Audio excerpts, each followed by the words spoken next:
जो हमारे अंदर पनपता है, पर क्या जुर्म करने के बाद ये जज्बात खत्म हो जाते हैं?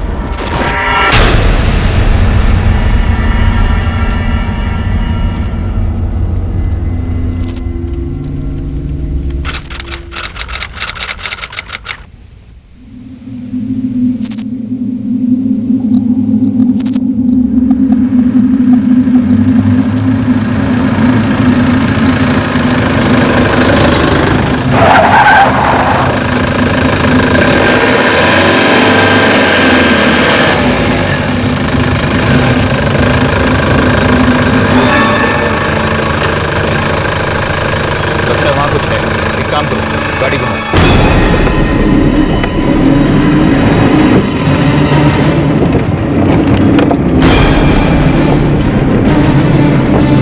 जल्दी जल्दी।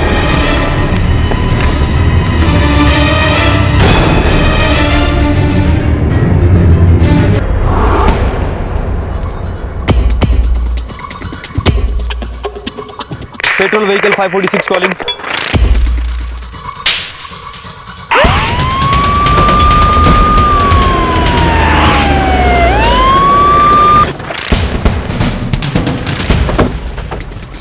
सर कोई आइडेंटिफिकेशन नहीं मिला सर। एरिया में पेट्रोलिंग कर रहा था तब देखा। खोजबीन करो, शायद कुछ मिल जाए। बॉडी को पोस्टमार्टम के लिए भेज दो। Yes sir. एक 18-19 साल की जवान लड़की की लाश अधजली हालत में मिली थी, जिसकी अब तक पहचान नहीं हो पाई थी। ऐसा लग रहा था कि ये एक ब्लाइंड केस है।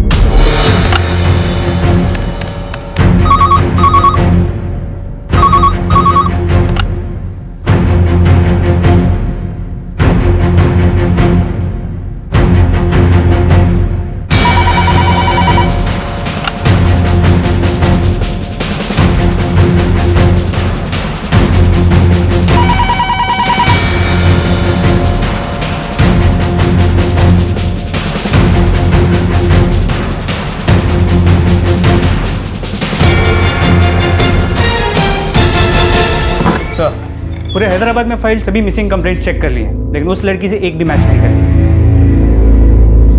पोस्टमार्टम के मुताबिक इसकी मौत 5-6 घंटे पहले ही हुई है। अभी तक शायद इसके गायब होने का किसी को पता नहीं चला होगा। हैदराबाद पुलिस ने 19 अप्रैल की रात को दिवाली तक मृतका की उम्र 18 से 20 साल के बीच में मानी जा रही है। उसका रंग गेहुआ है और कद 5 फुट 5 इंच है। अगर किसी को भी इस लड़की के बारे में कोई भी जानकारी मिले तो कृपया हैदराबाद सिटी पुलिस स्टेशन में संपर्क करें।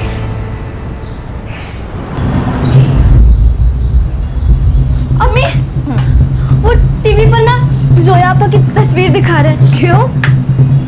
अम्मी वो, अरे बता ना क्यों?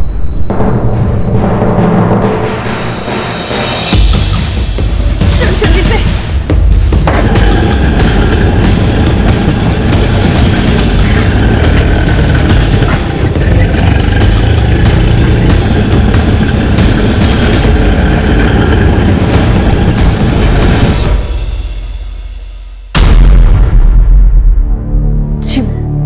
वो हमने टीवी पे देखा। ये आपकी बेटी है? हाँ।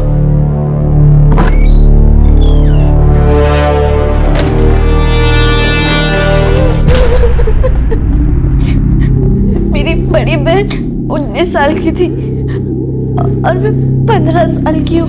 कल रात 1:30 बजे हमें जोया की बॉडी मिली, पेट्रोल।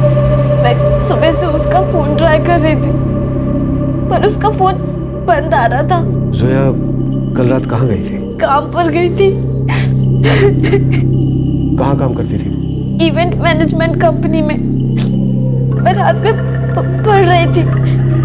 वो अम्मी से बोली कि फोन आया है और निकल गई।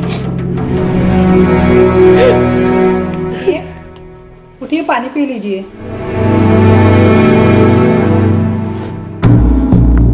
देखिए, हमारे लिए जानना बहुत ज़रूरी है कि जोया कल रात कहाँ गई थी।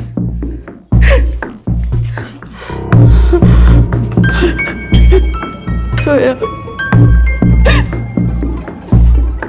जी, उसे 10:30 बजे फोन आया और वो बाहर चली गई। किसका कॉल था? शायद दफ्तर से फोन था।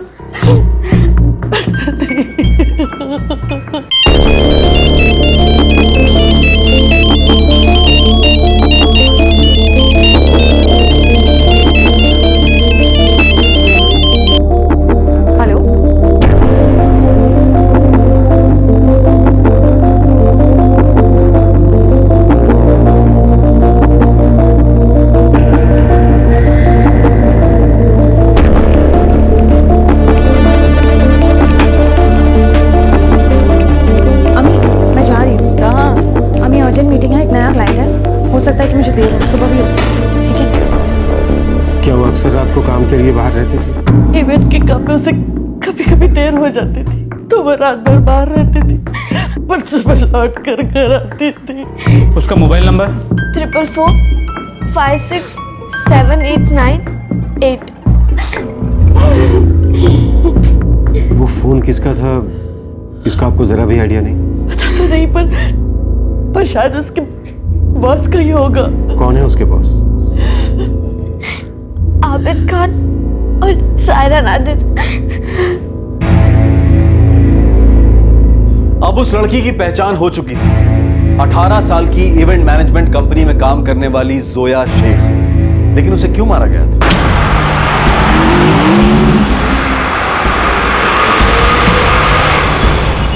सर शाम तक जोया के कॉल रिकॉर्ड्स हमारे पास होंगे। सिर्फ 19 साल की थी, पिछले 1 साल से एक ही कंपनी में काम कर रही है। कोई पर्सनल मामला है या फिर प्रोफेशनल?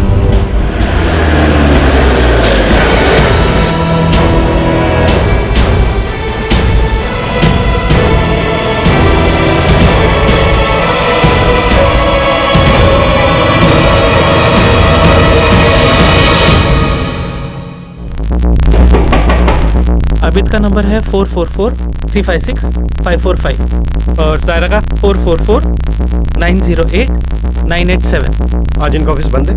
जनरली इनका ऑफिस सैटरडे को बंद ही रहता है। सर आबिद खान का नंबर बंद आ रहा है। सारा का ट्राई करो। तो थैंक यू। Thank you.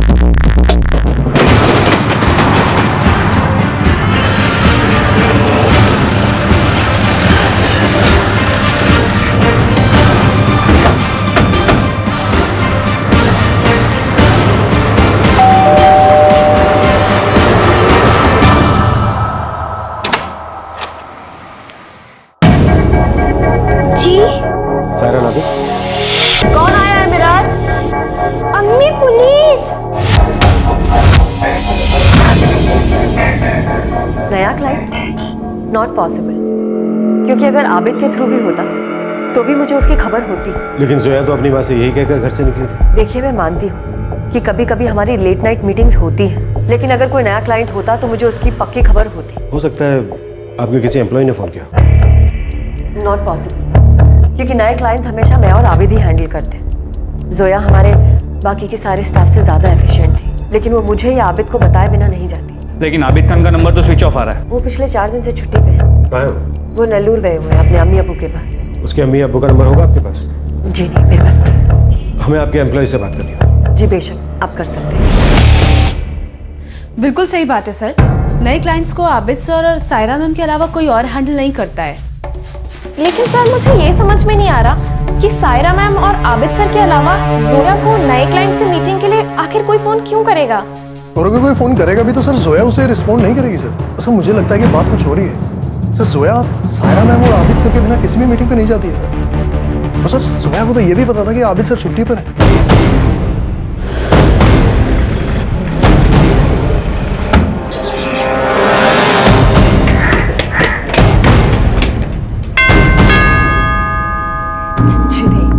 कोई लड़का नहीं था। उसने कभी बॉयफ्रेंड के बारे में जिक्र नहीं किया। उसने तो काम करने के लिए अपनी पढ़ाई तक छोड़ दी ताकि वो फौजिया को पढ़ा सके। 4 साल पहले मेरे शौहर का इंतकाल हो गया। घर के हालात बहुत मुश्किल हो गए थे। तब जोया ने सारी जिम्मेदारी अपने सर पर ले ली। मैं घर संभाल रही थी और उसे मुझसे झूठ बोलने की कोई जरूरत नहीं थी साहब। वो तो वैसे भी घर से बाहर आ जाया करती थी काम के सिलसिले। जोया के ऑफिस के अलावा भी दोस्त थे? हाँ, किरण और शबाना। वो दोनों उसके स्कूल टाइम के फ्रेंड्स थे। कहाँ मिलेंगे? यही रहते हैं पास में।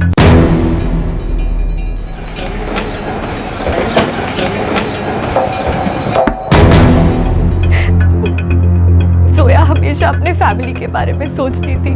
किरण, जोया कल रात अपने घर ये कह के निकली थी कि वो काम के लिए जा रही है, लेकिन हमें लगता है कि ये फोन उसको उसके किसी बॉस का नहीं आया, बल्कि किसी और ने किया। जोया ने कभी तुम्हें ऐसा कुछ बताया है जो उसने अपनी फैमिली में किसी को नहीं बताया? उसका किसी के साथ अफेयर था। किसके साथ? पता नहीं, लेकिन उसके ऑफिस में से कोई था। सर,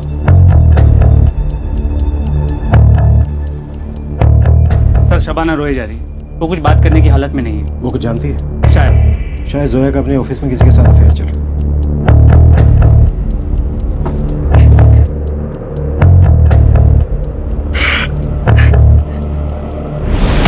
पता नहीं सर, मुझे तो कुछ भी नहीं मालूम। इम्पॉसिबल सर, जोया तो अपने काम में पूरी तरह से मशरूफ रहती थी। सर उसका किसी के साथ अफेयर होता तो हमें पता चल जाता सर। तो सर वैसे भी ऑफिस बहुत छोटा सा है। तो सर दोनों बॉस के अलावा यहाँ पर काम करने वाले सिर्फ हम 6 लोग ही तो हैं।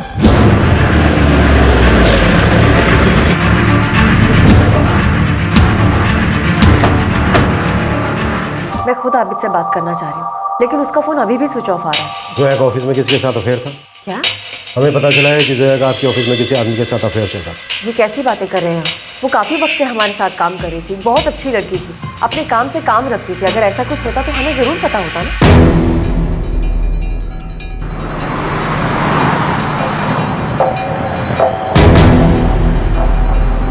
सर 1 घंटे में जोया के कॉल रिकॉर्ड्स हमारे पास हैं और नेल्लूर पुलिस को आबिद के अम्मी अब्बू का एड्रेस पता करने को बोला। ये जरूर कोई पर्सनल मामला है। इस बारे में ना तो जोया की फैमिली को कुछ पता था और ना ही उसके ऑफिस को। हो सकता है कॉल रिकॉर्ड से कुछ पता चले।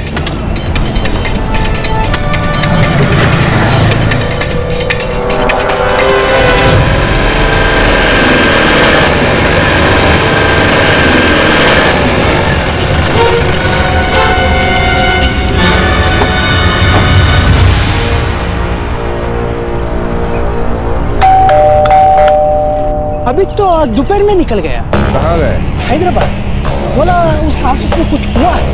उसका फोन क्यों स्विच ऑफ था? पता नहीं, वो परेशान था। वो बोला था उसका ऑफिस में किसी लड़की का मौत हो गई। ठीक है, थैंक यू। अबीद के अम्मी अब्बू का कहना है कि वो नेल्लूर से हैदराबाद के लिए निकल गया। उन्हें तो वो यही बोल के निकला है। फिर भी उसके घर पे निगरानी रखो। मुझे पता चल गया था कि जोया का मर्डर हो। फिर भी उसने अपना फोन स्विच ऑफ किया। ठीक है।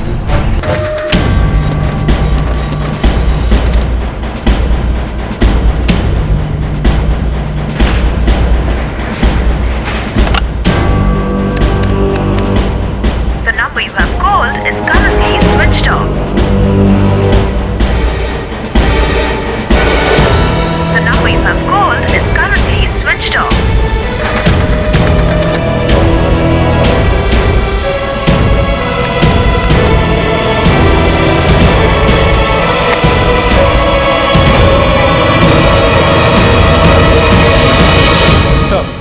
जोया को आखिरी कॉल 444-342-122 से आया।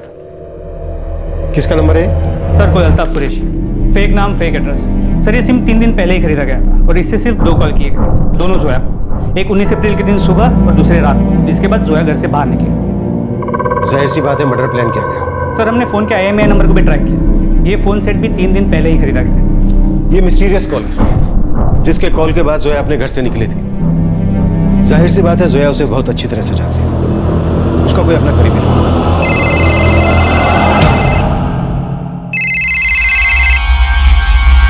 हेलो। तो मैं किरण बोल रही हूँ, जोया की फ्रेंड। हाँ किरण बोलो। शबाना को आपसे बात करनी है, उसे कुछ पता है। ठीक है, शबाना को फोन दो।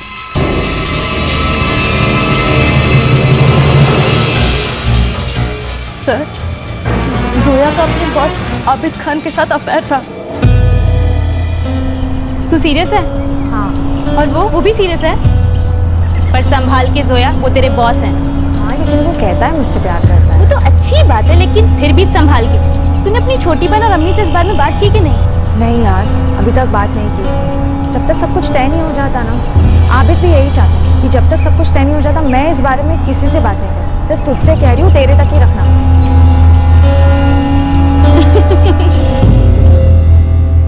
Thank you Shabana. अगर हमें जरूरत पड़ी तो हम आपसे फिर से बात करेंगे। मुझे हमेशा जोया के लिए डर लगा रहता था।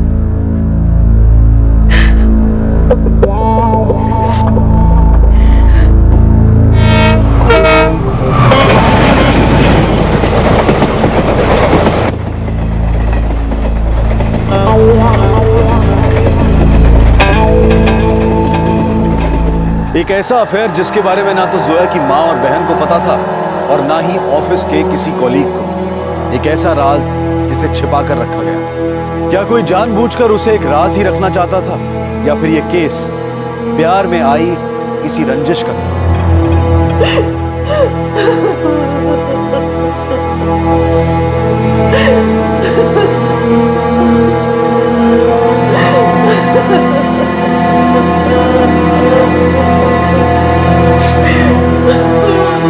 अम्मी, थोड़ी देर सो जाओ।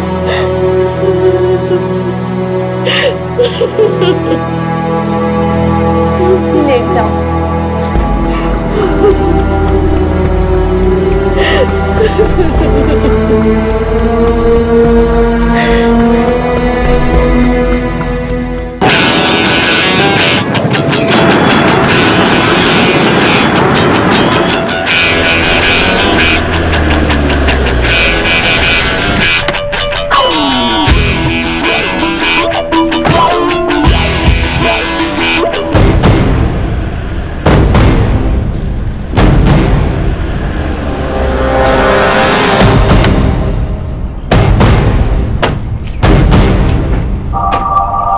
हम तुम्हें ऐसे बच के भागने नहीं देंगे।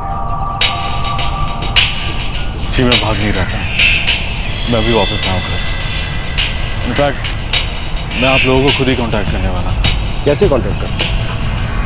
बंद फोन से। मैं जब भी छुट्टी पर होता हूँ तो अपना फोन ऑफ रखता हूँ, और उस दौरान सायरा सारा काम संभालती है। ये जानने के बाद भी कि तुम्हारी एक एम्प्लॉय का मर्डर हो गया, वो भी ऐसी एम्प्लॉय जिसके साथ तुम्हारा अफेयर चल रहा है, जो तुम्हारे प्यार में थी, और शायद तुमने भी कभी उससे कहा था कि तुम उससे प्यार करो, तो पीछे हट गए।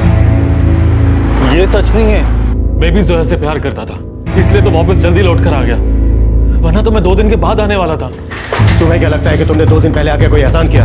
हाँ, तुम्हारे साथ दोनों भर कौन थे? कैसे मारा जोया को? मैं उसे क्यों मारूंगा? मैं अम्मी अब्बू से हम दोनों की शादी की बात करने ही तो गया था। मैं प्यार करता था उससे। तुम मुझसे शादी करोगी? प्रपोज कर रहे हो? हाँ अभी? ठीक है, मैं हमारी शादी की बात करने के लिए अम्मी अब्बू के पास जा रहा हूँ। वापस आकर तुम्हारी मुझसे बात करूँ। खुदा कसम मैं उससे बहुत प्यार करता था, मैं उससे निकाह करना चाहता था। तो फिर उसे मार क्यों डाला? मैंने नहीं मारा, मैं अपनी पूरी जिंदगी उसके साथ बिताना चाहता था, मैं क्यों मारूंगा? तो फिर अपने रिश्ते को उसके साथ छिपा कर क्यों रखा? इसलिए ना ताकि जब मन भर जाए तो उसे छोड़ सकूं, और जब रिश्ता तोड़ नहीं पाए तो उसे मार डाला। जी नहीं सर, ऐसी कोई वजह नहीं है। मैं उसके साथ जीना चाहता था, मैं उसे क्यों मारूंगा? ये काम किसी और का है। और कौन हो सकता है जिसके पास वजह है जोया को मारने की? सायरा, सायरा नादिर। आलम, मुझे अंदाजा भी नहीं था इस बात का। मैं तो खुद शॉक्ड हुई है जान के। मुझे जरा भी अंदाजा नहीं था कि जोया का और आबिद का अफेयर चल रहा था। सायरा जरा ख्याल रखो, मुझे मामला कुछ गड़बड़ लग रहा है। मुझे लगता है ये पार्टनरशिप हमें खत्म कर देनी चाहिए। आलम, कोई भी फैसले लेने के पहले हमें एक बार सोच लेना चाहिए। ठीक है, जैसा तुम ठीक समझो, लेकिन अब तक ध्यान रखो, और जो भी हो मुझे खबर करते रहना। ठीक है, खुदा हाफिज। खुदा हाफिज। सायरा जोया को क्यों मारी? वो तो तुम्हारी पार्टनर है ना? जी। सायरा का जोया से क्या लेना था? मैंने कंपनी 3 साल पहले शुरू की थी, तो मुझे एक ऐसे पार्टनर की जरूरत थी जो मेरी कंपनी में पैसा लगा सके। यार आइडिया तो बहुत अच्छा है, अगर तुझे इस फील्ड का एक्सपीरियंस भी है, लेकिन यार मेरे पास इतना पैसा है नहीं यार। देख, आइडिया बहुत अच्छा है, ये तो भी मानता। अब क्लाइंट्स भी है मेरे पास, अगर मैंने अपना बिजनेस शुरू किया ना तो सारे क्लाइंट्स मेरे पास आएंगे। मेरे भाई आलम से बात कर दीजिए, अब्रॉड रहता है, पैसा भी उसको लगता है कि वो उसमें इंटरेस्टेड हो। हाँ तो ठीक है, तो प्लीज मेरे लिए बात करना। हाँ मैं करता हूँ ना, लेकिन मैं पक्का नहीं हुआ कि वो इसमें फंड करेगा या नहीं करेगा। तू एक काम कर, तू मेरी बात करा दे, मैं अपना प्लान सुनाता हूँ, क्या पता बात बन जाए। अरे हाँ फिर ना। अभी ये प्रोजेक्ट तो मुझे अच्छा लग रहा है, लेकिन भाई इस बिजनेस में मुझे कोई एक्सपीरियंस तो है नहीं। जी उसकी कोई प्रॉब्लम नहीं है, काम सारा मैं संभाल लूंगा। मुझे ना एक फंडिंग पार्टनर की जरूरत है। पार्टनरशिप के लिए मैं ओके हूँ, लेकिन यहाँ का सारा काम छोड़ के मैं वहाँ नहीं आ सकता। नहीं, आपको आने की जरूरत नहीं, यहाँ पे सारा काम मैं संभाल लूंगा। ओके, अभी तक अगर तुम्हें ठीक लगे तो एक काम कर सकते हैं, इस कंपनी में मेरी वाइफ सायरा तुम्हारी पार्टनर बन जाएगी। वैसे भी वो काफ़ी टाइम से कुछ काम शुरू करना चाह रही है। हाँ फेयर ना। ओके फिर मिलके बात कर लेते हैं। मैं इस मंथ के एंड में इंडिया आ रहा हूँ।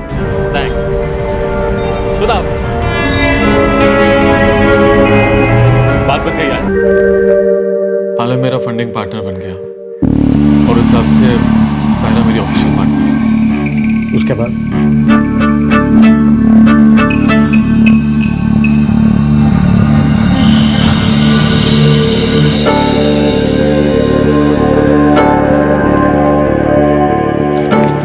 सायरा, ये नए कैरेक्टर्स की कोटेशंस है, इन्हें एक बार देख लो, फिर इनके साथ डील करना शुरू करो। काफी कम कोट कर रहे हैं ना। I know but they pretty good. ठीक है, फिर मैं इनके साथ एक मीटिंग फिक्स करता हूँ। मैं मिराज को अपने इन-लॉज के यहाँ भेज रही हूँ इस वीक। तुम घर आ जाओ। करके मैं बाहर मिलता हूँ। और अगर आलम का फोन आया तो मैं उससे क्या कहूँगी? वही जो हमेशा कहती हूँ, मैं बहुत जरूरी मीटिंग में हूँ। ओके?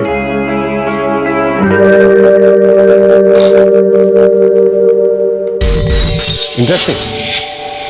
आलम अपनी वाइफ को तुम्हारा पार्टनर बनाता है और तुम उसी के साथ अपना अफेयर शुरू कर देते हो। इसी बीच एंट्री होती है जोया की। इसीलिए अपॉइंट किया था उसे। जोया को सारा ने अपॉइंट किया था।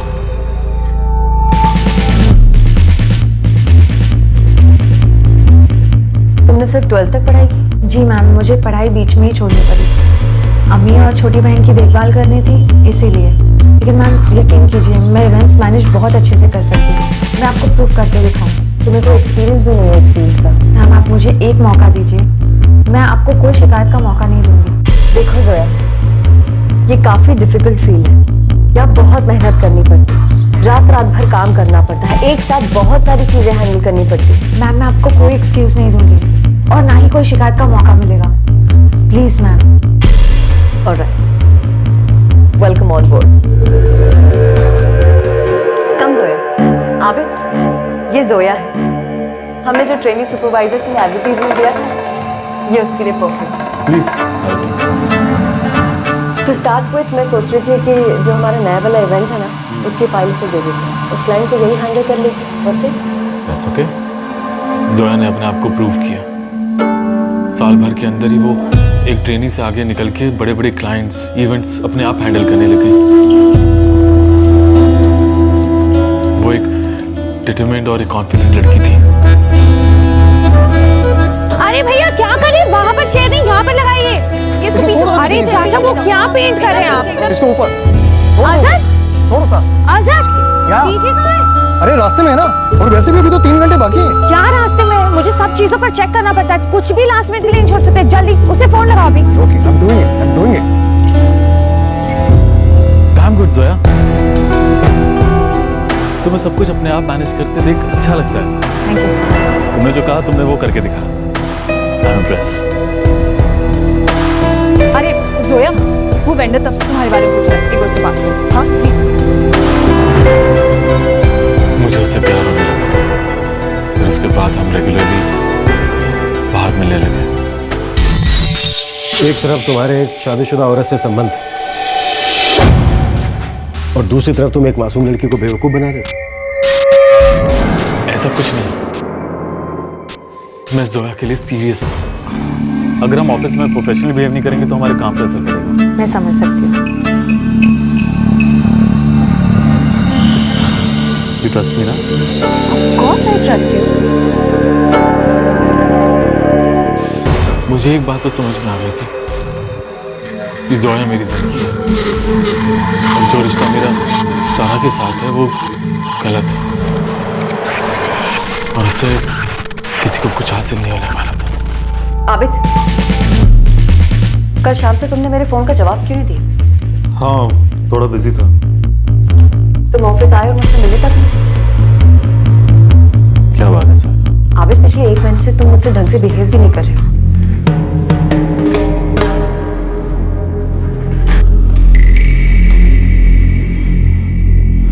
सारा आई एम फीलिंग गिल्टी। एक तो तुम्हारे हस्बैंड ने मेरी मदद की और ऊपर से मुझे ऐसा लग रहा है कि मैं उसे धोखा दे रहा हूँ। वाह, क्या बात? अचानक इतने समय बाद तुम्हारी रूह जाग गई।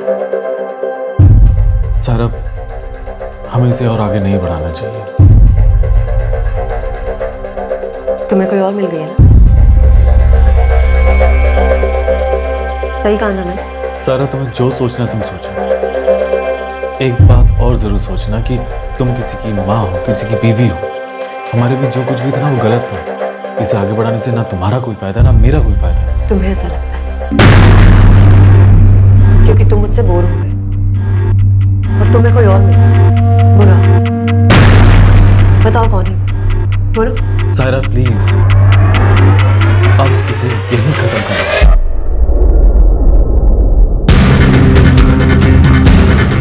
मुझे लगा तब नहीं तो और थोड़े वक्त के बाद ये सब खत्म हो जाएगा, लेकिन पता नहीं सायरा को मेरे और जोया के बारे में कैसे पता चल गया। उसे ये भी समझ में आ गया था कि मैं जोया को लेकर बहुत सीरियस हूँ। क्या बात है? तो जोया वो लड़की जिसने तुम्हें मुझसे छीन लिया।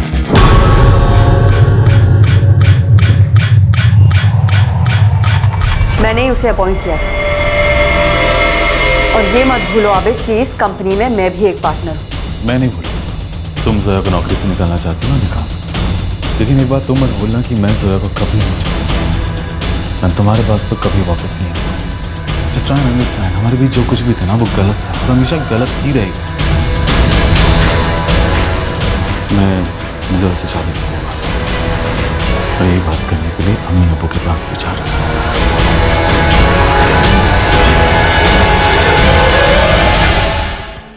16 तारीख को मैं यहाँ से निकला और मेरे पीछे से ये सब कुछ हो गया। और तुम्हें लगता है कि जोया के कत्ल में सायरा का हाथ है? जी सर, मुझे लगता है। अच्छी कहानी है। और तुम्हें लग रहा है कि हम इस पर विश्वास करते हैं? हमें कन्विंस करने के लिए तुम्हें थोड़ा सा जोर और लगाना पड़ेगा। क्या जोर लगाऊं सर? सच ही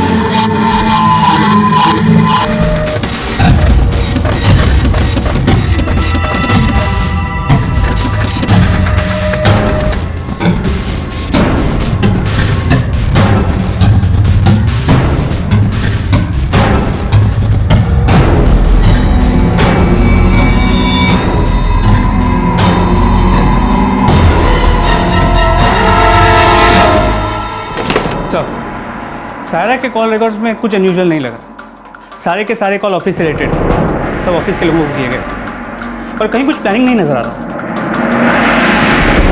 आबिद के कॉल रिकॉर्ड्स क्या कहते हैं? वो उस वक्त नेल्लोर में था और उसके कॉल रिकॉर्ड्स में कुछ सस्पिशियस नहीं लगा। आबिद कोई खेल खेल रहा है, सारा इल्जाम सायरा पे डालना चाहता है। हो सकता है, लेकिन ये भी हो सकता है जो आबिद कह रहा हो वो सच हो। सायरा ने ही बड़ी चालाकी से बिना कोई सबूत छिड़े काम करता है। लेकिन क्या कोई किसी से इतनी नफरत कर सकता है कि उसको इतनी बेरहमी से? हमारे पास एक सच है पर वो किसी दूसरे पे उंगली होता है।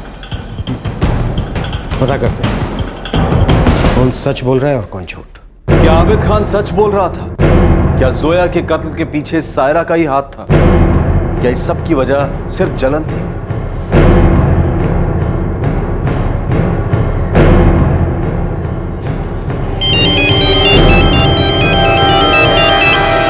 तो मुझे किस लिए फोन कर रहे हो आबिद? जोया नहीं रही तो?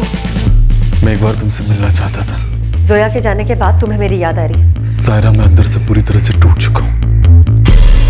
एक बार मिलकर बात करना चाहता हूँ तुमसे।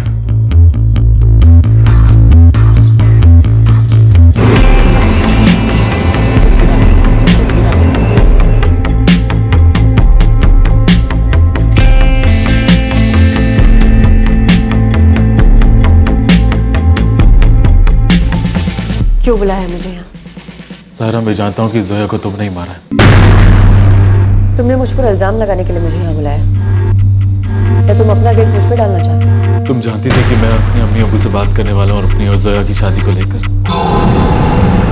तुम ऐसा नहीं चाहती थी और ये करके भी तुम्हें कोई फायदा नहीं होगा। पता है क्यों? क्योंकि मैं आज भी जोया से उतना ही प्यार करता हूँ जितना मैं कल करता था। हमारे बीच में कभी भी कुछ नहीं हो सकता।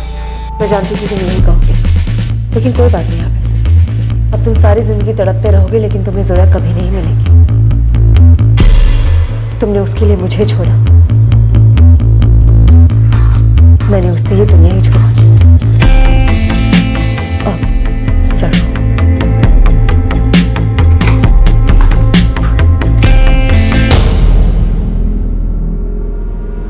हमें बस एक छोटी सी वजह चाहिए थी तुम पर शक करने के लिए, तुमसे पूछताछ करने के लिए।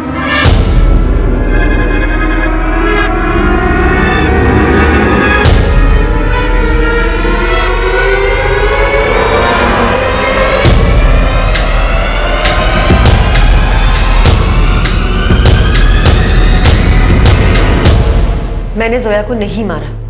तुम बहुत चालाक हो सारा, तुमने बहुत अच्छे तरीके से सारे सबूतों पर पर्दा डालने की कोशिश की, लेकिन अफसोस तुम्हारे साथी तुम्हारी तरह चालाक नहीं निकले। उन्होंने इस जुर्म का सारा कच्चा चिट्ठा हमारे सामने खोल दिया। कैसे तुमने 3 दिन पहले सिम कार्ड खरीदा, नया मोबाइल फोन खरीदा, सब कुछ। कैसे तुमने जोया को एक क्लाइंट मीटिंग के बहाने बुलाया, उसे मारा, फिर उसकी बॉडी को जलाने की कोशिश की। यह रहा तुम्हारे साथियों का साइंड स्टेट, जो तुम्हें सलाखों के पीछे भेजने के लिए काफी है। लेकिन फिर तुम हमें सारा सब कुछ अब भी सच बता सकते हो सकता है तुम्हारी मुश्किलें थोड़ी सी कम हो जाए। तुम बोल सकती हो सारा, देखो हम ये बहुत अच्छी तरह से जानते हैं कि तुम जो ऐसे चलती थी, क्योंकि उसकी वजह से आदमी तुमसे दूर चला गया था।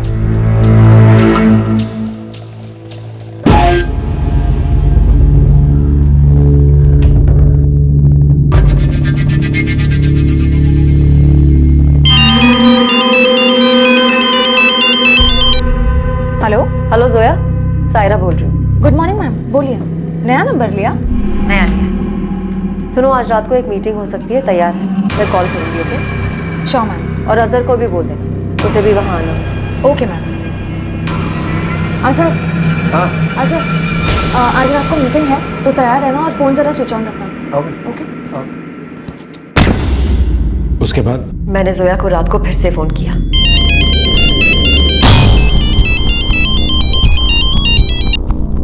हेलो जोया, मैं आ रही हूँ, तैयार है? तुम्हारी कॉलोनी से तुम्हें पिकअप करूँगी। जी मैम, मुझे 10 मिनट दीजिए।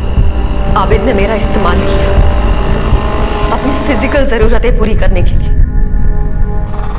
और फिर इस लड़की के आते ही मुझे अपनी जिंदगी से निकाल फेंका, वो भी उस लड़की के लिए जिसे मैंने अपॉइंट किया था। वो मुझे समझाने लगा कि हमारा रिश्ता कितना गलत है, लेकिन वो लड़की का नाम मुझसे छुपा रहा था। तुम उससे शादी करोगे? प्रपोज कर रहे हो? हाँ आबिद।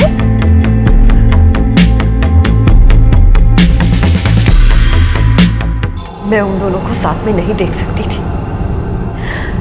आबिद मेरी पीठ में छुरा घोंप रहा था। सारा, तुमने सिम कार्ड कहां से खरीदा था? और तुम्हारे साथी कौन? आप लोगों ने मुझे धोखा दिया है। आपकी कस्टडी में कोई नहीं है।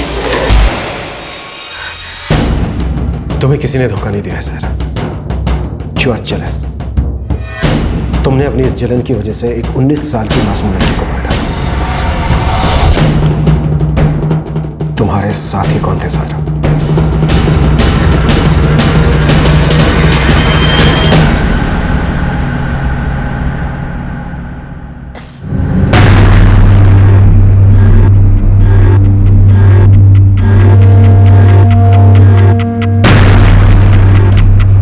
Yes ma'am. अजहर बैठो।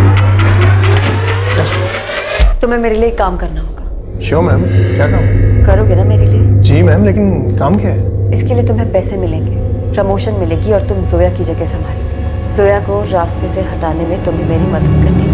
मैम, मैं ठीक से समझा नहीं। जोया को खत्म करना है। तो तुमने अपने एक एम्प्लॉय को लालच देके फंसा दिया। तुम्हारा दूसरा साथी कौन था? साबिर, अजहर का दोस्त है। उसी ने सिम और मोबाइल का इंतजाम किया था। मैम, कहाँ जा रहे हैं? क्लाइंट से मिले। क्लाइंट कौन है? अब पता चल जाएगा।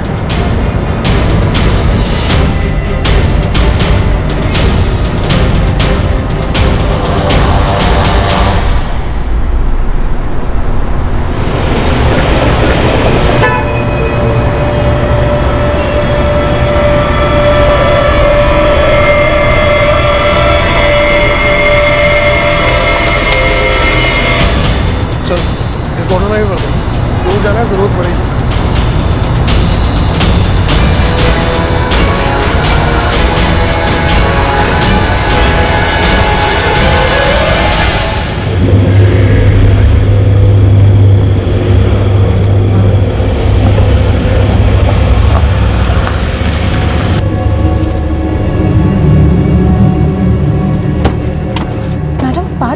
हमारी यहाँ से किससे मीटिंग है? तुम आबिद को कभी हासिल नहीं कर पाओगी। मैम बात क्या है? आपने मुझे यहाँ पे क्यों बुलाया है?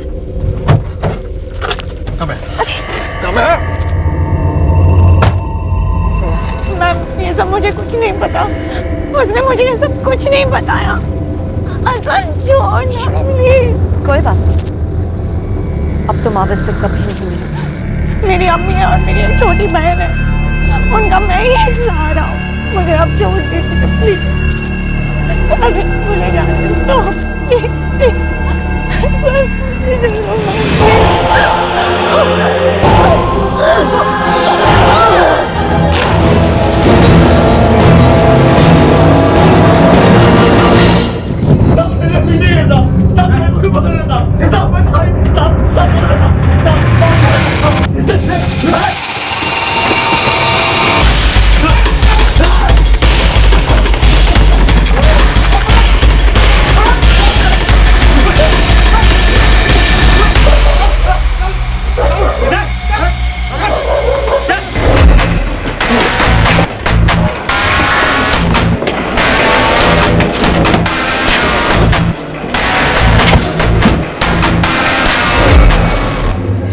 इसमें जोया का क्या कसूर था?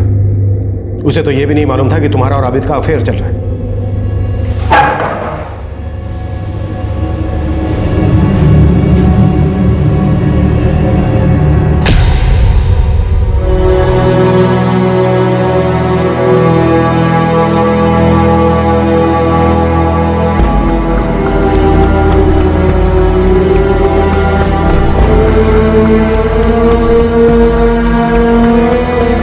जुर्म की एक एक कड़ी को जोड़कर वो पूरा रास्ता ट्रेस कर लिया था जिस पर सायरा और उसके दो साथी मजहर और साबिर जोया को लेकर गए थे और उसे मार डाला था। पेट्रोल पंप के अटेंडेंट ने अजहर की पहचान बोतल में एक्स्ट्रा पेट्रोल लेने वाले आदमी के तौर पर की। इस जुर्म में जो कार इस्तेमाल की गई थी वो अजहर के दोस्त की थी, उसे बरामद कर लिया गया है और उससे फिंगरप्रिंट सैंपल्स भी ले लिए गए। सायरा, अजहर और साबिर पर आईपीसी की धारा 302 के तहत कत्ल करने के लिए, धारा 34 के तहत एक ही मंशा के साथ काम करने के लिए और धारा 201 के तहत सबूत मिटाने के लिए केस दर्ज किया गया। तीनों आरोपी अभी न्यायिक हिरासत में हैं। आबिद अब जोया के परिवार का ख्याल रख रहा है। फौजिया की पढ़ाई जारी है। जलन ने एक औरत को ऐसे अपने काबू में किया कि उसने एक मासूम लड़की की जान ले ली। वो लड़की जिसने अपने नाजुक कंधों पर पूरे परिवार का बोझ उठा रखा था। उस लड़की को तो इस बात की भनक तक भी नहीं थी कि उसके प्रेमी का किसी दूसरी औरत के साथ कोई रिश्ता है, और उसी औरत ने उसे मार डाला। जलन जिससे नफरत पैदा हुई, नफरत जिससे पैदा हुआ एक जुर्म जिसने एक इंसान को मुजरिम बना दिया और दूसरे को उसका शिकार। आखिर नफरत पर कैसे काबू पाया जा सकता है? कैसे जलन को अपने ऊपर हावी होने से रोका जा सकता है? कैसे इस एहसास को पागलपन की हद तक पहुंचने से पहले रोका जा सकता है? अगर इन जज्बातों को बढ़ावा ही ना दिया जाए तो, अगर इन बातों को ऐसे ही छोड़ दिया जाए तो। आपसे फिर मुलाकात होगी क्राइम पेट्रोल दस्तक में एक और नए केस के साथ। तब तक अपना ख्याल रखें, सुरक्षित रहें और याद रखें, नफरत, जलन, बदला, इन सभी भावनाओं को अपने अंदर पालकर हम कभी खुश नहीं रह सकते। जय हिंद। हमारे आज के एपिसोड की दूसरी कहानी।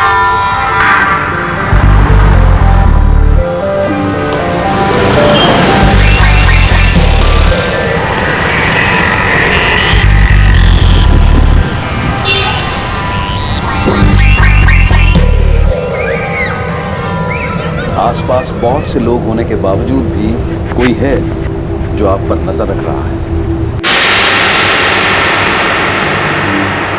कोई है जो ये जानता है कि आपके पति क्या करते हैं, आप कब घर में होती हैं, कब घर से बाहर जाती हैं। कोई है जो ये तक जानता है कि आपके घर के दरवाजे पर ऑटोमेटिक लॉक है और वो सिर्फ पुश करते ही बंद हो जाता है, आप उसे लॉक नहीं करते।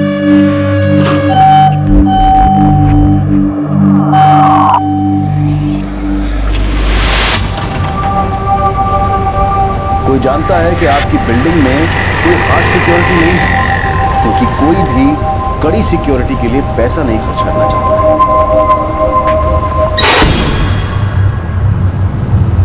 नहीं वो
वो लोग घर का सारा कीमती सामान ले जा चुके थे। ऐसा लग रहा था कि वो जानते थे कि घर में कब जाना है, कैसे जाना है और कितने समय में चुपचाप निकल जाना है।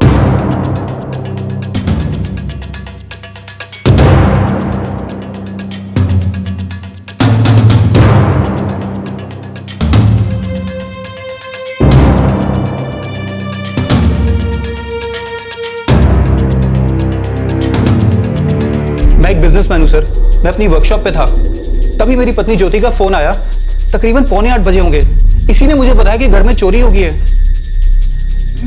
मैं उस समय मार्केट गई हुई थी। कितने बजे? लगभग 6, सवा 6 बजे। जब मैं मार्केट से लौटी तो देखा ये सब। सर, फोर्स्ड एंट्री का कोई निशान नहीं है। लगता है वो लोग बहुत आसानी से घर में घुसे थे।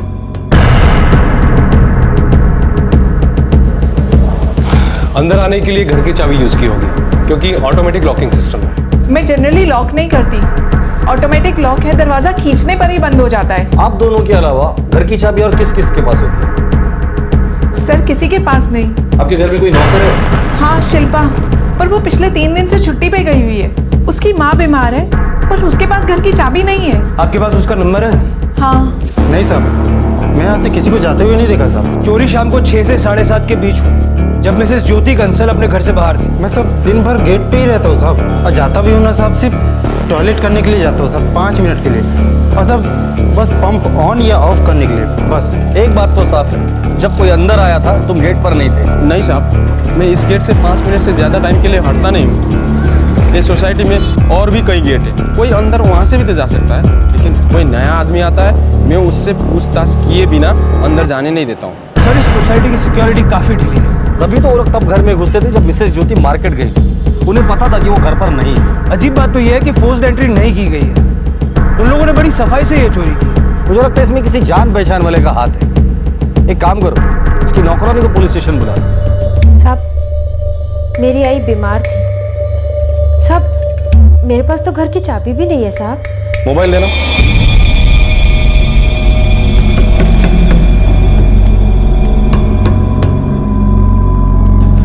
रहती कहाँ हो? वर्सोवा गांव साहब। घर पर और कौन कौन है? आई है साहब, वो हरदम बीमार रहती है। एक छोटा भाई है जो पढ़ाई करता है साहब। और बाबा? वो नहीं है साहब, मैं ही घर चलाई। सर, अरुण और ज्योति ने पूरी लिस्ट दी है क्या क्या चोरी हुआ है उसकी।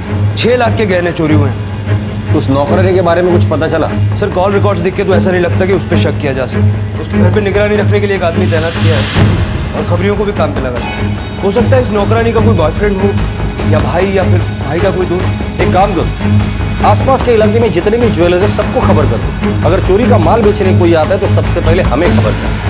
हालांकि इतने जल्दी वो लोग माल बाहर निकालेंगे नहीं जब तक ये मामला ठंडा नहीं पड़ जाए।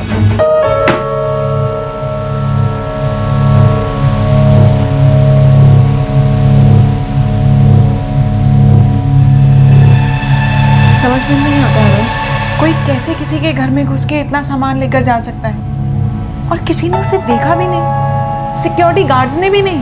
यही बात तो मुझे भी समझ में नहीं आ रही है। चाबी तुम्हारे और मेरे अलावा किसी के पास नहीं थी, फिर वो लोग घर के अंदर घुसे कैसे? सर वो नौकरानी, उसका भाई इसमें शामिल नहीं है। लड़की का कोई बॉयफ्रेंड भी नहीं है। उसकी माँ सचमुच बीमार है और अपनी माँ को हॉस्पिटल ले जाने के लिए उसने छुट्टी ली थी। किसी रेगुलर गैंग का काम हो सकता है ये? अब तक ऐसा कुछ सामने नहीं आया। एक्सपर्ट्स का कहना है कि चोर हाईली प्रोफेशनल है, कहीं कोई फिंगरप्रिंट्स नहीं छोड़ा। समझ नहीं आ रहा है कि वो लोग अंदर घुसे कैसे। सर मुझे लगता है कि उनके पास डुप्लीकेट चाबी होगी क्योंकि फोर्स्ड एंट्री का कोई साइन नहीं। ये चोरी पुलिस के लिए ना सुलझने वाली गुत्थी बन गई थी। कहीं भी ऐसा कोई सुराग नहीं मिला था जिससे पुलिस उन चोरों के बारे में पता लगा सके। 2 महीने बाद उसी एरिया में फिर एक ऐसी चोरी हुई जिसने पुलिस वालों के होश उड़ा दिए।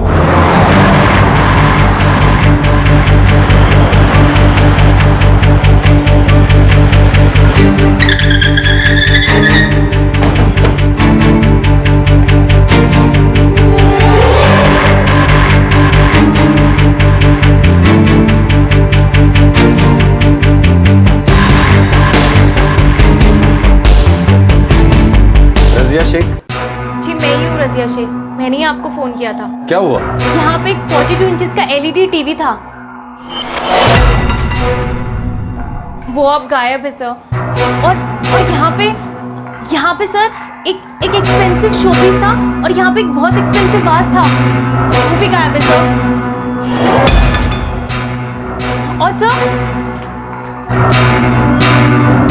यहाँ पे बहुत एक्सपेंसिव सिल्वर वे की किचन क्रॉकरी थी सर, वो भी गायब है। दरवाजा चेक। सर आप यही रहती है? नहीं सर, ये मेरे कजन ब्रदर फैजल का फ्लैट है, वो पेरिस में रहते हैं। मतलब इस घर में कोई नहीं रहता? नहीं सर, लेकिन मैं महीने में एक बार आती हूँ साफ सफाई के लिए अपनी मेड नजमा को लेकर। आज दोपहर आई, दरवाजा खोला तो देखा सर सब सामान गायब था। पिछली बार कब आई थी आप? 2nd वीक ऑफ जनवरी में। एक्चुअली सर मैं पिछले 5 महीने से मुंबई से बाहर हूँ, पिछले हफ्ते ही लौटी हूँ। आज दोपहर आई साफ सफाई के लिए तो देखा यहाँ पर। ताज्जुब है, घर से इतना बड़ा 42 इंच का टीवी गायब हो गया और उसे ले जाते वक्त किसी ने नहीं देखा। हम बॉबुल के फ्लैट में ही रहता, पर ये दरवाजा हमेशा लॉक, इसलिए ध्यान नहीं गया। शक करने जैसा कुछ लगा ही नहीं। Sir automatic lock, forced entry नहीं है।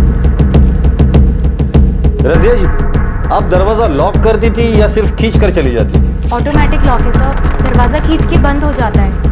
लेकिन सर मैं हर बार चेक करती थी, दरवाजा ठीक से बंद होता था। मतलब आप दरवाजा चाबी से बंद नहीं करती, जस्ट खींच लेती थी तो वो बंद हो जाता था? जी सर। सर देख लीजिए आप, लास्ट बार तो रजिया मैडम ही गई थी शेख साहब के फ्लैट में, 5 महीने हो गए। उसके बाद तो फ्लैट बंद ही था साहब, कोई भी आया गया। लेकिन कोई आया था, इतना बड़ा 42 इंच का टीवी लेकर गया है। साहब वही तो समझ में नहीं आ रहा है कि इतना बड़ा टीवी कोई कैसे लेके जा सकता है, मतलब किसी के तो नजर में आता नहीं। ये सीसीटीवी वर्किंग कंडीशन में है? जी साहब। मुझे पिछले 1 महीने की सारी फुटेज चाहिए। आप उनके पड़ोसी हैं? जी। घर का दरवाजा तोड़कर कोई अंदर गया होता तो पता चल जाता।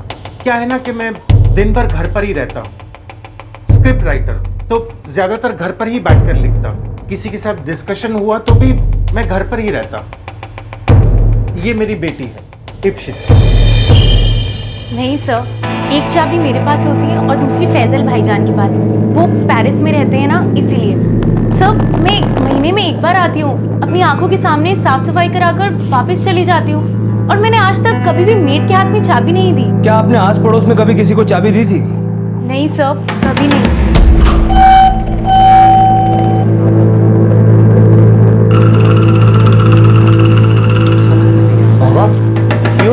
चोरी, कोई टीवी और सिल्वर क्रॉकरी चोरी करके ले गई है।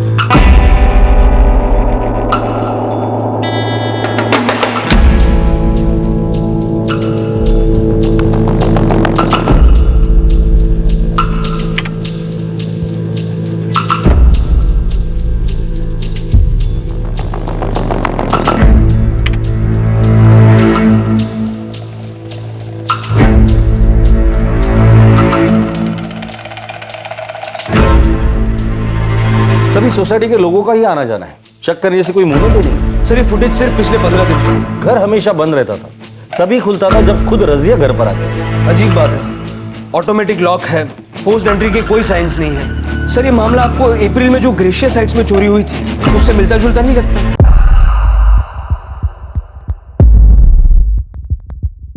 हो सकता है ये काम किसी गैंग का ही है। एरिया के आसपास जितने भी चोरी करने वाले गैंग है सबको राउंड अप करो, जेल के अंदर जितने हैं उनसे भी पूछताछ करो, खबरियों को एक्टिवेट करो। ये काम किसी प्रोफेशनल गैंग का ही है।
इन ऑटोमेटिक लॉक्स को बिना चाबी के नहीं खोल सकते। हालांकि बंद करने के लिए चाबी की जरूरत नहीं पड़ती, दरवाजे को बाहर की तरफ खींचकर लॉक किया जाता है। क्या ऐसा हो सकता है कि ग्रेशियस हाइट्स और रिबॉन हाइट्स इन दोनों केसेस में दरवाजा ठीक से बंद ही नहीं किया हो? नहीं, ऐसे इत्तेफाक होने के चांसेस बहुत ही कम है। पर लॉक तोड़ा नहीं गया। हाँ, और ना ही किसी दूसरी चाबी के अंदर डालने के या किसी डुप्लीकेट चाबी के अंदर डालने के कोई निशान है। तो अंदर घुसे कैसे? सर यही तो समझ नहीं आ रहा है। सर दोनों फ्लैट्स की खिड़कियों पे ग्रिल लगी हुई है, बाथरूम की खिड़की से भी आना या जाना पॉसिबल नहीं। मतलब वो लोग आए भी दरवाजे से और गए भी दरवाजे से।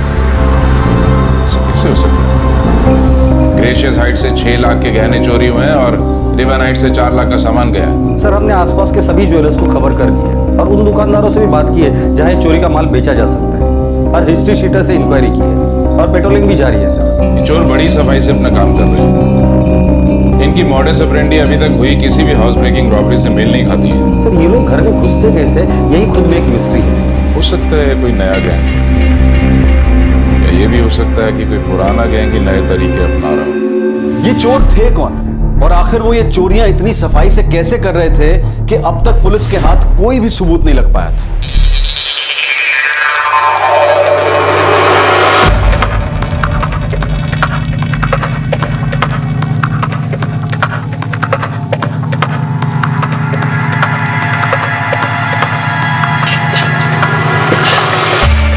बढ़िया।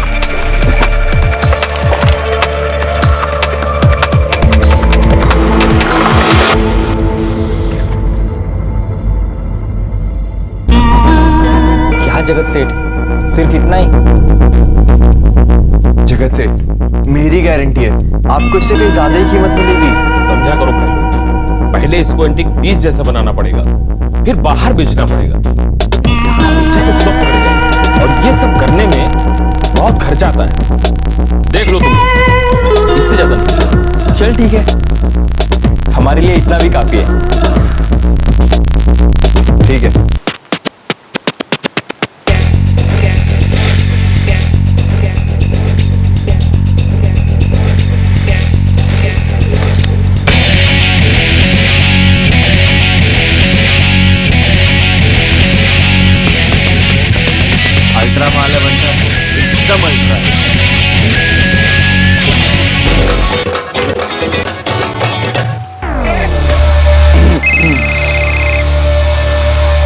হ্যাঁ মা बोलो। হ্যাঁ রে সোনা, কোথায় আছিস? माँ दोस्त के घर पर हूँ, पढ़ाई कर रहा हूँ। 11 बज रहे हैं, घर कब आएगा? बस थोड़ी देर में आ रहा हूँ माँ, 2 चैप्टर और बाकी है। ठीक है, खाना टेबल पे रखा है, खा लेना। ओके माँ, bye, love you.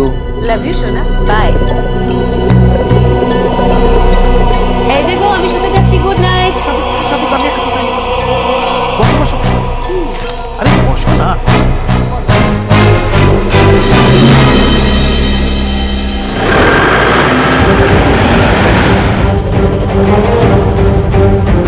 Sir, forced entry का कोई साइन नहीं है। 25 लाख के गहने चोरी हुए।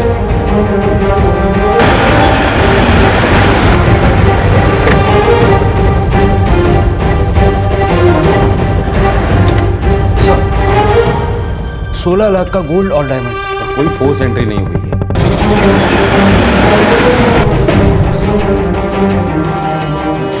लॉकर में 32 लाख का सोना और डायमंड्स थे। उस वक्त मैं मार्केट जाने के लिए निकली थी। चोरी का वही तरीका। मिसेस शर्मा मार्केट जाने के लिए नीचे उतरती है, चोर अंदर आते हैं, चोरी करते हैं और निकल जाते हैं। और आशीष भाई, सिक्योरिटी को कुछ पता ही नहीं। सर, जहाँ जहाँ भी अब तक चोरी हुई वहाँ की सिक्योरिटी बहुत ढीली थी और कुछ जगह पे सीसीटीवी भी काम नहीं कर रहे थे। मुझे समझ में नहीं आ रहा है कि इतना शातिर चोर है कौन। भगवान कसम मुझे कुछ नहीं मालूम। बिना ताला तोड़े अंदर कोई कैसे घुस सकता है साहब? ऐसा मैंने पहली बार सुना है। चलिए, इधर का गैंग है या बाहर का गैंग? मुझे कुछ पता नहीं साहब। मैंने लॉक्स को बिना चाबी के खोलने की कोशिश की। It's impossible. समझ में नहीं आ रहा ये लोग चोरियां करते कैसे। अब तक 5 चोरियां हो चुकी हैं और हमारे हाथ में एक भी नहीं है।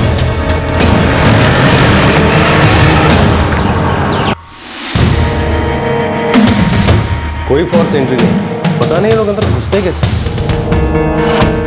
5 लाख, कुछ सोना और डायमंड सर।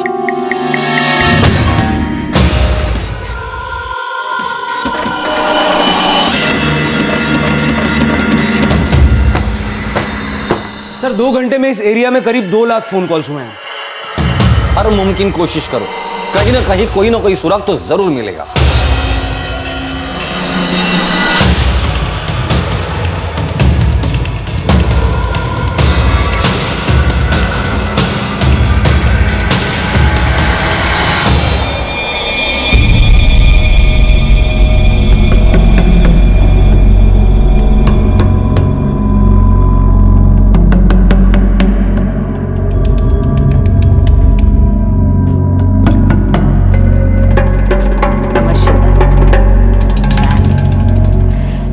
আমি আসলাম।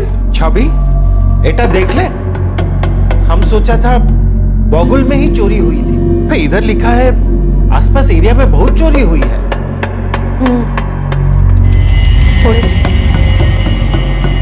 हम लोगों को भी बाहर जाते समय ध्यान रखना होगा। पुलिस वालों को भी अभी तक नहीं पता चल पाया कि वो घर में घुसते कैसे हैं।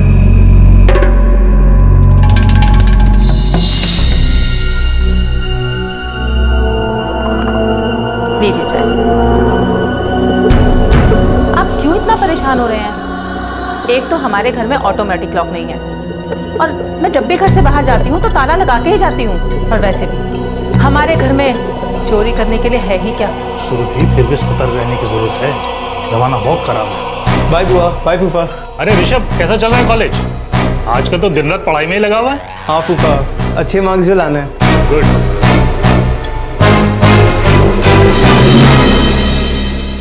चोरों ने तो तेल का मचा के रखा है। हाँ, मैं भी वही पढ़ रहा हूँ। आओ से राजीव, देख इनको क्या चाहिए।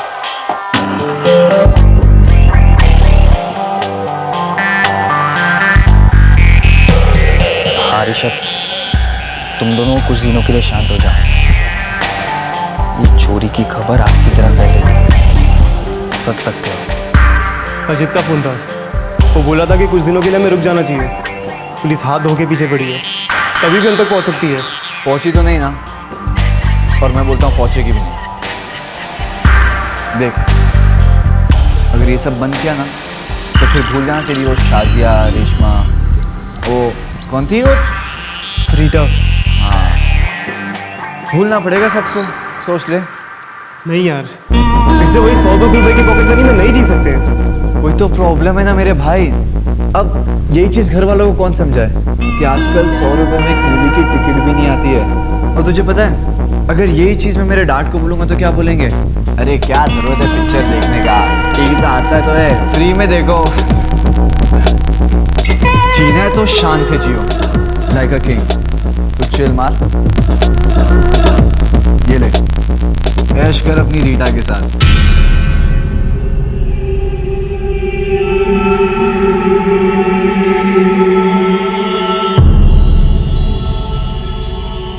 कोई तो तरीका होगा जिससे हम इन्हें पकड़ सकें। सर हर वक्त हर जगह पेट्रोलिंग चालू है, फिर भी इस लोकेलिटी में हाई इनकम ग्रुप के लोग रहते हैं। वही इनके टारगेट्स हैं। सर 6 के 6 केसेस में एक बात साफ है, उन्हें उन घरों के बारे में पूरी जानकारी थी। उन्हें पता था कि किस वक्त आसानी से वो घर में घुस सकते हैं और चोरी करके बाहर निकल सकते हैं। बात घर में घुसने की नहीं है, बात यह है कि आखिर वो बिना ताला तोड़े घर में घुसते कैसे, इसे वो करते कैसे।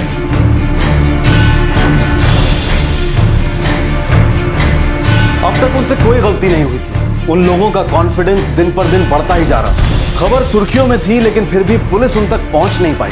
उन्हें लगने लगा था कि अब वो कभी पकड़े नहीं जाएंगे। उन्हें विश्वास था कि अब उनसे कोई गलती हो ही नहीं सकती।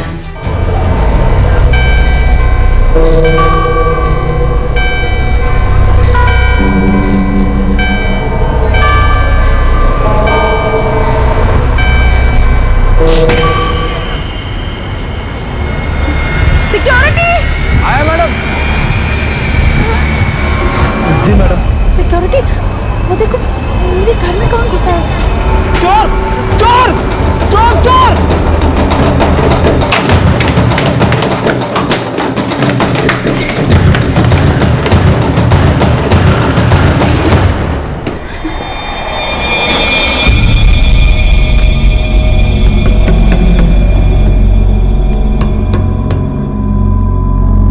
मुझे डर लग रहा है। सिक्योरिटी, दरवाजा खोल।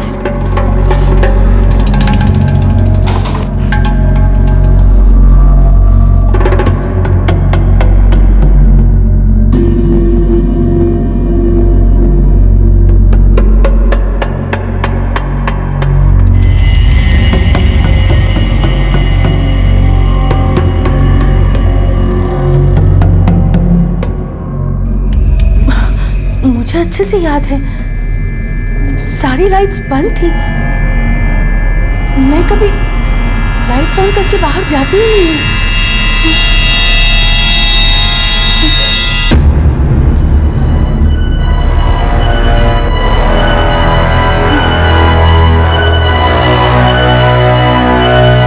सिक्योरिटी, आप वहां बेडरूम में देखिए ना।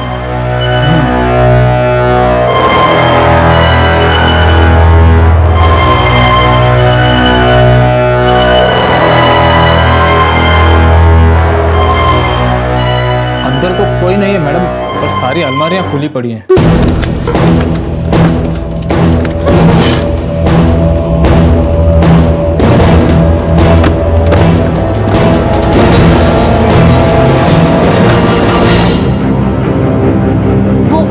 वो घर पर ही थे, मैंने उनकी शैडो देखी थी। और ये सिक्योरिटी वाला है ना, इसने भी देखा उन लोगों को। करीब 2 लाख रुपए के गहने थे सर। साहब, मैंने किसी को अंदर जाते नहीं देखा। ऐसे कैसे हो सकता है? तो क्या तकरीर करने गया था जो किसी को अंदर आते देखा नहीं? वो लोग अंदर घुसे कैसे और चोरी कैसे हो गई?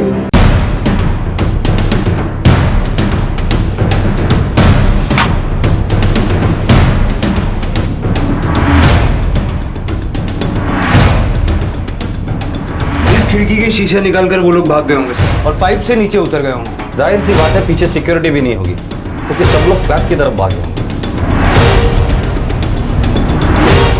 बड़ी आसानी से पाइप से उतरे होंगे और फिर दीवार से छलांग लगाकर भाग गए होंगे। इतना हल्ला होते ही सब लोग फ्लैट की तरफ दौड़े और इनको बाहर निकलने का मौका मिल गया होगा। वो क्या है?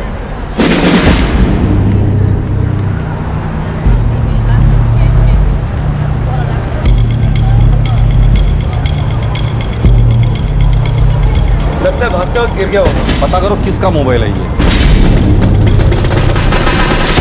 सर, फोन नंबर है 4445678876। किसी प्रणय देव का है, रिबन हाइट्स का रहने वाला। Ribbon Heights?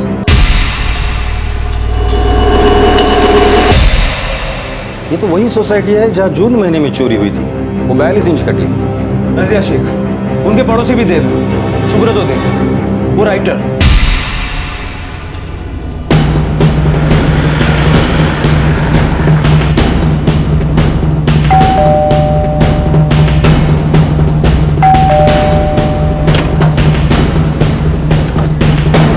यस, प्रणय देव कौन है? मेरे भाई है। कौन है अक्षिता? Yes sir. तुमसे कुछ जरूरी बात करनी है, चलो हमारे साथ। बात क्या है सर? हाँ सर, ये मेरा ही फोन है, कल दोपहर में खो गया था। कहाँ खोया था? याद नहीं सर, कॉलेज से घर आते समय शायद कहीं गिर गया होगा। पुलिस कंप्लेंट की थी? आज करवाने वाला था सर, फिर सोचा किसी फ्रेंड के पास होगा तो मिल जाएगा। अच्छा प्रणय, तुमने किसी को बताया था कि तुम्हारा फोन खो गया है? हाँ सर, मैंने माँ को बताया था। पता नहीं मम्मा, पुलिस आई और भैया को साथ लेके चली गई। कौन सा पुलिस स्टेशन? पता नहीं पापा, कुछ बोला ही नहीं, मैं डर गई थी।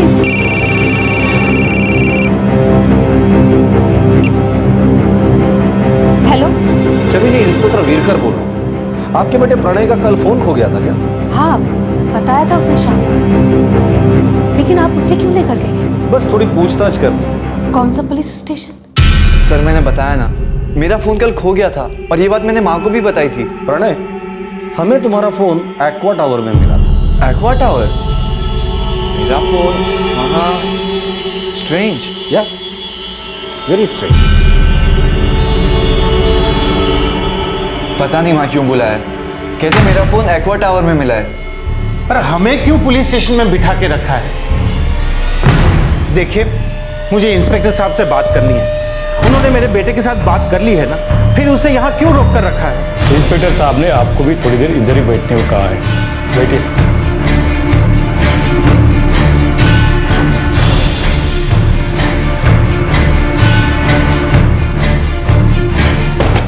सर, ये प्रणय लगातार एक नंबर के टच में है, ऋषभ खत्री। उसका नंबर है 4443212234। और सर, इस ऋषभ के फोन की लोकेशन भी एक्वा टावर से, उस वक्त जब वहां चोरी हुई थी। उस औरत ने और सिक्योरिटी ने 2 लोगों की शैडो देखी। और सर, सबसे जरूरी बात, प्रणय और ऋषभ दोनों के फोन की लोकेशंस एक साथ उन सारी जगहों पर मिली है जहां जहां चोरी हुई। Gracious Heights, Blue Cloud Heights, River Heights, Iris View Heights और नाइट्रा अपार्टमेंट। सिर्फ रिबन हाइट्स की चोरी को छोड़कर, क्योंकि उस चोरी की एग्जैक्ट डेट पता नहीं चल पाई। रजिया जी मुंबई से 5 महीने के लिए बाहर थी और उस चोरी की कंप्लेंट जून 2013 में की गई। रिबन हाइट्स, जहाँ ये प्रणय देव का घर है। मुझे एक बात तो तय है, इन सारी चोरियों में ये प्रणय इन्वॉल्व है, लेकिन मुझे ये आसानी से मुंह नहीं खोलेगा। एक काम करते हैं, उस ऋषभ खत्री को उठा दे, वो मुंह खोले। उसका एड्रेस मिल गया है।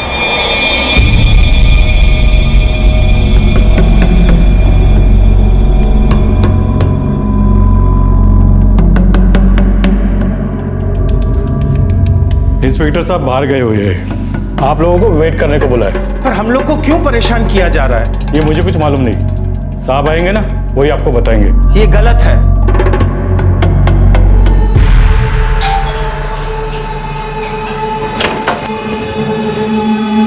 जी, ऋषभ खत्री मेरा भतीजा है सर। कहाँ है वो? सर वो तो घर पे ही है, पर क्या बात क्या है सर? क्या हुआ है सर? आप लोग मुझे ऐसे क्यों लेके जा रहे हैं? अप्रैल से इस इलाके में जितनी भी चोरियां हो रही है ना, उसमें तेरा भी हाथ है। क्या ये क्या कह रहे हैं आप लोग? तो आपको कोई गलतफहमी हुई होगी। मैं तो कॉलेज स्टूडेंट हूँ, माँ बाप भी नहीं है, बुआ के साथ रहता हूँ और पढ़ाई कर रहा हूँ। मैं ऐसे काम क्यों करूँगा? फिर तुम्हारा दोस्त प्रणय, वो तो कुछ और ही बता रहा है। क्या क्या बता रहा है वो? ऋषभ बेटा, आज शाम को तुम्हारे फोन की लोकेशन एक्वा टावर थी, जहाँ एक चोरी हो गई। खबरियों की वजह से हम लोग प्रणय देव तक पहुंचे, पूछताछ की, उसके बाद उसने तो सब कुछ सच सच बता दिया। मुझे तो कुछ समझ में नहीं आ रहा है, क्या कहा उसने? उसने कन्फेस किया है कि आज शाम को वो एक्वा टावर में था, पर उसने ये बताया कि सारे चोरियों का मास्टरमाइंड ऋषभ खत्री है। मतलब तुम, सारी प्लानिंग तुम ही करते थे, वो तो सिर्फ तुम्हारे साथ रहता था। ऋषभ, उसका स्टेटमेंट है मेरे पास, दिखाओ। मुड़े नहीं सर मैं क्या आगे भी कुछ बोलेगा? देख ऋषभ, अगर खुद की जान बचानी है तो सब सच बता दे, वरना तू तो जानता है फिर।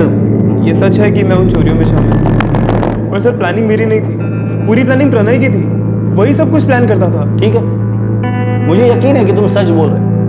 मुझे पहले से डाउट था ये प्रणय झूठ बोल रहा है और तुम्हें फंसा है, इसलिए तुम ही सब कुछ सच सच बता दो। सर प्रणय और मैं तो एक दूसरे को ठीक तरह से जानते तक नहीं थे। तो फिर वो ऐसा क्यों बोल रहा है कि हर चोरी का मास्टरमाइंड तू है? तो झूठ बोल रहा है सर। प्रणय से मेरी पहचान मेरी एक गर्लफ्रेंड ने करवाई थी। हम दोनों की एक ही कॉमन प्रॉब्लम थी। क्या? हम दोनों को पैसे चाहिए थे, पॉकेट मनी कम पड़ती थी। तब प्रणय ने एक आइडिया दिया, एक प्लान बताया।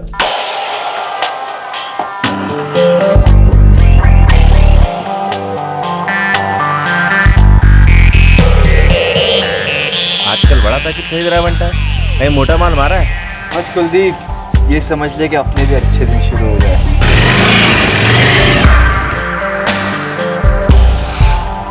यार प्रणय, तेरे पास इतना रुपया आता कहाँ से? सिंपल है यार। यार इतना ही आसान है तो मुझे भी बताना, मैं भी ट्राई करता हूँ। पार्टनर बनेगा मेरा। पर करना क्या होगा? देख यार, इट्स अ गेम, और मुझे इस गेम को बड़ा करने के लिए ना एक पार्टनर चाहिए। पर मुझे करना क्या होगा ये तो बता। फिर प्रणय ने मुझे बताया कि उसने क्या क्या किया, कहाँ से उसके पास इतना सारा रुपया आता था। कहाँ से?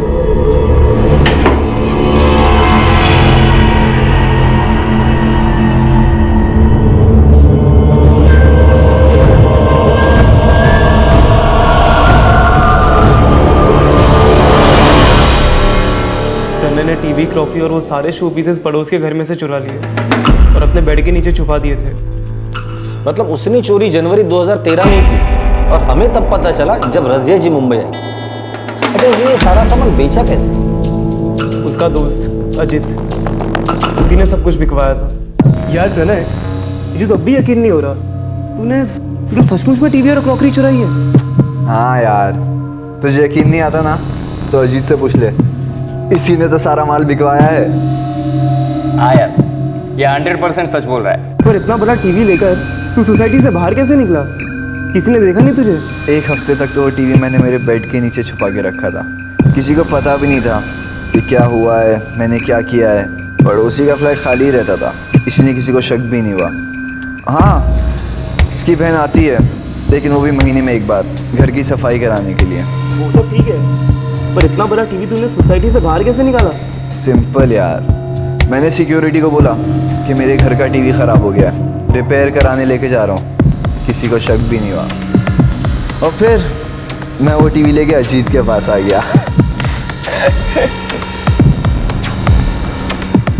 तो बनेगा मेरा पार्टनर? हाँ यार, पर ये सब होगा कैसे? प्लान क्या है तेरा? फिर बाकी की चोरियां तुम दोनों ने मिलके की? हाँ, हम दोनों चोरी करते थे और अजित माल बिकवा देता था। अभी सिर्फ इतना बता दो, बिना ताला तोड़े, बिना चाबी लगाए तुम दोनों घर के अंदर घुसते कैसे? देख यार, हर सोसाइटी में ना 4-5 रईस लोग तो रहते ही है, और मुझे कंफर्म पता है कि ये लोग ना अपने रुपए और पैसे अपने घर में ही रखते हैं। हम लोगों को ना आंखें खुली रख के ऐसे लोगों को ढूंढना है, ये लोग कब आते हैं, कब जाते हैं, हर एक चीज़ स्टडी करना है। तभी हमें पता चलेगा कि हम किसके घर में चोरी कर सकते हैं।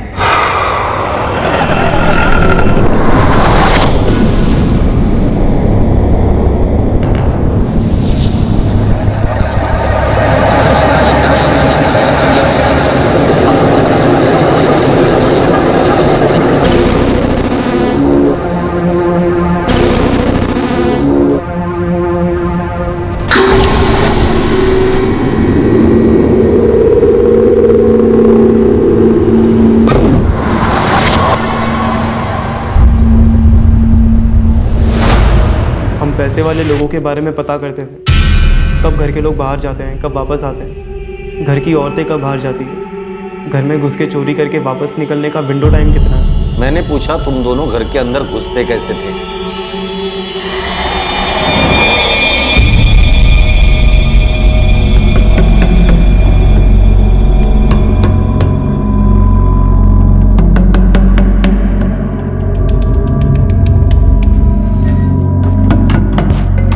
ए ऋषभ, छोड़ो सब, अब तुझे दिखाता हूँ अपना कमाल।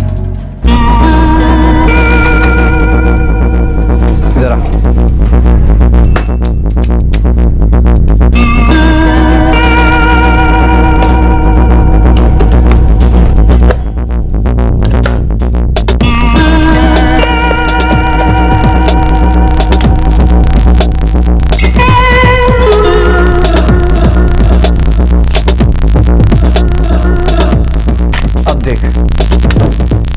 मैं इन पीसेस को इन किताबों के नीचे रखूंगा ना, तो ये अपने आप फ्लैट हो जाएगा। पर इससे दरवाजा कैसे खुलेगा?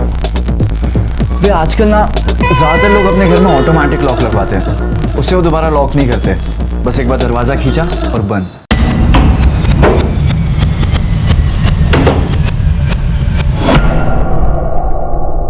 पर उस प्लास्टिक के पीस से दरवाजा खुलेगा कैसे? एक ट्रिक है, देखेगा मैं कैसे अपने पड़ोसी के फ्लैट में घुसा था।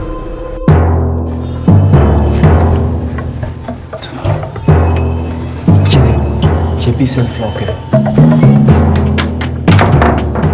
ले, अब खोल। नहीं खुला ना? ये पकड़, देख अब ये फ्लैट हो गया।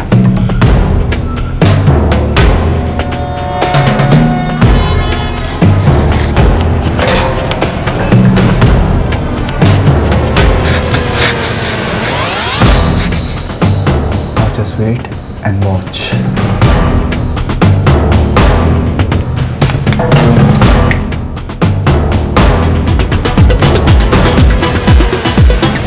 अच्छा।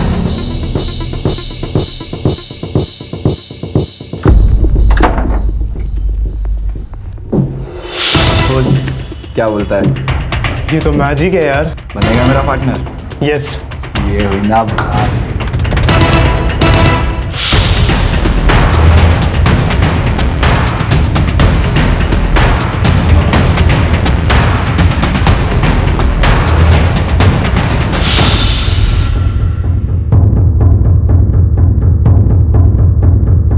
सिर्फ लड़कीबाजी, जुआ और नशे के लिए इतना सब कुछ किया तुम लोगों ने?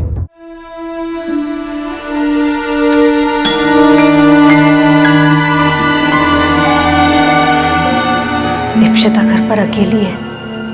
क्या करें, समझ में नहीं आता ये लोग आखिर चाहते क्या है। ये क्या हो रहा है? आप लोगों ने हमें ऐसे रोक कर रखा है जैसे हमने चोरी की हो। आप आइए मेरे साथ, आप सब।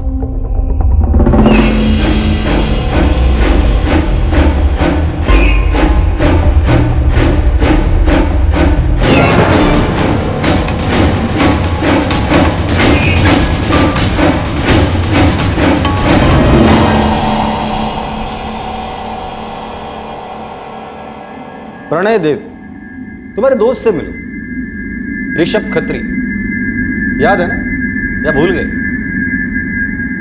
तुमने तो हमें कुछ बताया ही नहीं, पर इसने सब कुछ बता दिया।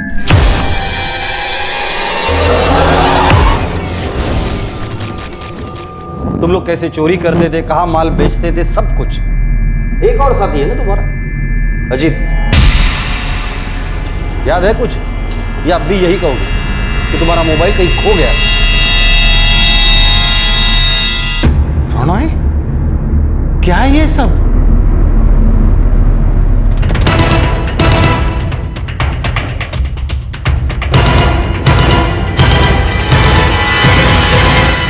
हमें तो विश्वास ही नहीं होता इंस्पेक्टर साहब के हमारा बेटा ऐसा कर सकता है। नादान है, बच्चे, बिना सोचे समझे कर दिया होगा। सर, हमें लगता था कि हमारा भतीजा कॉलेज जाता है और दोस्तों के साथ पढ़ाई करने जाता है, वैसे काम करता होगा, हमने कभी सोचा भी नहीं था सर। सर, हम अच्छे घर से शरीफ लोग हैं, न जाने हमारे बच्चों ने ऐसा क्यों किया। देखिए, मैं आप लोगों की परेशानी समझता हूं, और सच तो यह है कि इन्होंने जुर्म किया है, वो भी एक बार नहीं 7 बार। कुल मिलाकर 1.5 करोड़ रुपए की चोरी की है। आप लोग माँ बाप हो, जाहिर सी बात है दुख तो होगा ही, पर उससे सच नहीं बदला जा सकता। और ये इन्हें जुर्म करने के पहले सोचना चाहिए। Crime never page.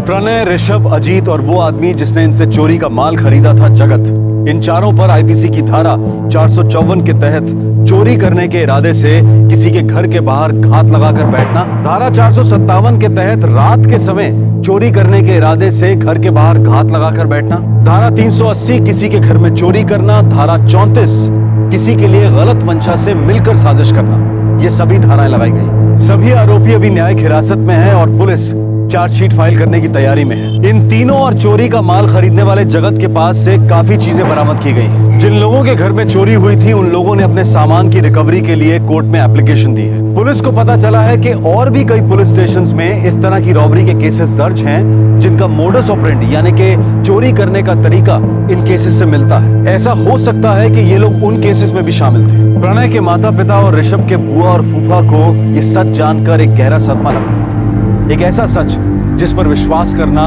उनके लिए बेहद मुश्किल था। प्रणय और ऋषभ अभी सिर्फ 20 साल के। इन तीनों में सबसे बड़ा अजीत था, जिसके पिता पर अपनी पत्नी की हत्या का केस दर्ज है। अजीत के पिता अभी न्यायिक हिरासत में। अजीत जो बिजनेस कर रहा था वो ठीक नहीं चल रहा था, इसलिए वो इन चोरियों में शामिल हुआ था। ये केस आज के दौर के कुछ ऐसे पहलुओं पर रोशनी डालता है जिसके बारे में हमें सोचने की जरूरत है। पहला ये कि आज की युवा पीढ़ी इजी मनी यानी कि बिना मेहनत किए आसानी से मिलने वाला पैसा कमाने के लिए जुर्म का सहारा लेने लगी है, और ये पैसा उन्हें अपना नशा और दूसरे शौक पूरे करने के लिए चाहिए होता है। आज के युवाओं की बहुत सारी ख्वाहिशें हैं, बहुत जल्द सब कुछ पाने की चाहत है, और जब इस चाहत को घर से मिले पैसों में पूरा नहीं कर पाते हैं तो ऐसे रास्तों का सहारा लेते हैं। अब इसमें दोष किसका है?